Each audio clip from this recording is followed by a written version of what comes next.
Hey everyone, May 2020 to July 2020 may go down in history as one of the most confusing times to ever invest. Lockdown brought almost all businesses to a halt. However, investors were surprised at the way stock markets reacted and went up by a good 30%.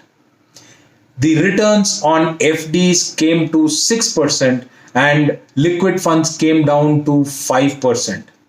The only rational increase was with gold, and that was on expected lines. Now, what should the investors do?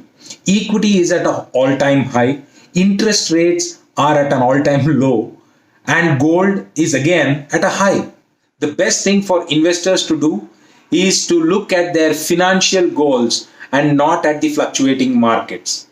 First, make sure you have 24 months of your monthly expenses in a safe FD or a liquid fund without any consideration of returns. Out of the balance surplus, do not expose yourself to more than 25% into mutual funds or stocks. Now, where should one invest? Liquid funds at 5% or FDs at 6%? This depends on the taxation. It is important that you consider investing in FDs in a family member's name who has the least tax liabilities. Let's try and understand how tax impacts FDs and liquid funds. Let's assume I invest rupees 1 lakh in FD and 1 lakh in liquid fund, and I am not going to be accessing this for the next 366 days. For the sake of discussion, let's assume that both FDs and liquid funds give 6% returns.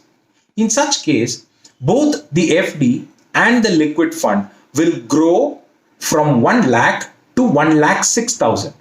In the case of FD, the entire rupees 6,000, which is the interest received, will be treated as income and will be taxed at the highest bracket. So for example, if I am in the 30% bracket, then 30% of 6,000, that is 1,800 rupees, will have to be paid as tax, irrespective of whether I am withdrawing the money or not. In the case of a liquid fund, the rupees 6,000 will be treated as capital gains, and unless I withdraw, there is no tax on it, which means I don't have to pay any taxes on my returns till the date I withdraw. So the entire 6% is gains accumulated. Let's now look at it from liquid funds at 5% and FDs at 6% perspective. Returns on 1 lakh on the FD will be 6%, which is 6,000 rupees. However, assuming 30% taxes, the actual returns is rupees 4,200 only. In the case of a liquid fund, the 1 lakh becomes 1 lakh 5,000, but since there is no tax on it, the returns accumulated is rupees 5,000. Please note, you will have to withdraw your liquid fund someday or the other. If that someday happens to be within 3 years, then FD is actually a better option. If you plan to withdraw only after 3 years, then liquid funds give that additional benefit of inflation adjusting.